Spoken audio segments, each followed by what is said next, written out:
So we have just presented 3 alternative futures for Pakistan. We meaning the Center for Global Affairs, myself and in this case 2 of my students, plus Shamila Chaudhry, who was in Washington, participated in the study on Pakistan when she was Director for Pakistan and Afghanistan Affairs at the National Security Council. She's now left the NSC, but she was on hookup from Washington. The Pakistan project, actually part of a larger effort at the Center for Global Affairs at NYU, sponsored by the Carnegie Corporation. And the idea was to select 4 pivotal countries, pivotal to the future of U.S. security and U.S. interests, and to think about the future of those countries in alternate scenario terms. So we did projects on China, Russia, Turkey, and Ukraine, and at the conclusion of that grant, we're asked by Carnegie to do a similar project on Pakistan. So that's what we were presenting today.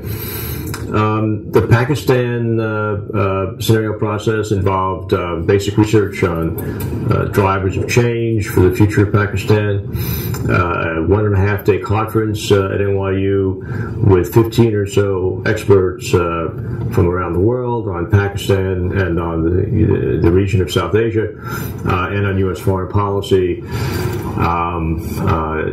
The sifting through and assimilation of that conversation by students at the Center for Global Affairs to produce 3 alternate narratives for the future of the country through the year 2020. The scenarios, in brief, described an increasing political radicalization of Pakistan towards an Islamic state, a stable, more prosperous but politically radicalized system. A second scenario, which we call fragmentation, in which political authority fragments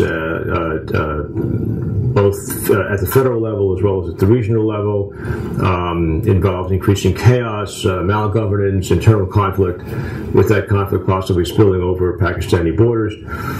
And a third scenario, which one could call an upside scenario, which we described as reform, in which many of the latent strengths that one can currently see in Pakistan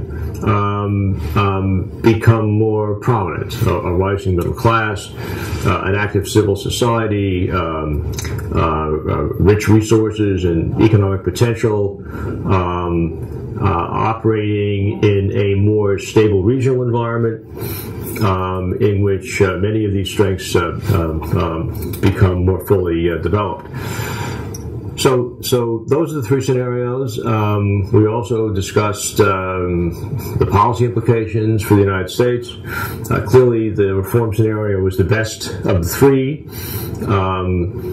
It may also, unfortunately, be the least likely, but it is sufficiently plausible for the U.S. to try very hard to work towards that scenario, in part because the other 2 scenarios, which appear to be more plausible, involve significant risks and damage to American interests and to American security. The policy conclusions that one can draw from looking across the scenarios is that the risks of operating with a radicalized or fragmented Pakistan are so great that the degree of urgency in helping the Pakistanis achieve reform is that much greater. So this would call, for example, for renewed and even expanded development assistance, a free trade agreement with Pakistan that would allow Pakistani exports free or tariff-free access into the U.S. market. An effort to stabilize Afghanistan, because if we don't succeed in stabilizing Afghanistan, that instability will make Pakistani instability much more likely. Trying to facilitate a more successful Indian-Pakistani dialogue on Kashmir, but also on Afghanistan, and dealing with emerging issues such as water availability. So we have now published this report, published it about 8 months ago. We've briefed it here at the Institute. We've also briefed this at the Council on Foreign Relations, and we'll continue to get the word out about what we have done.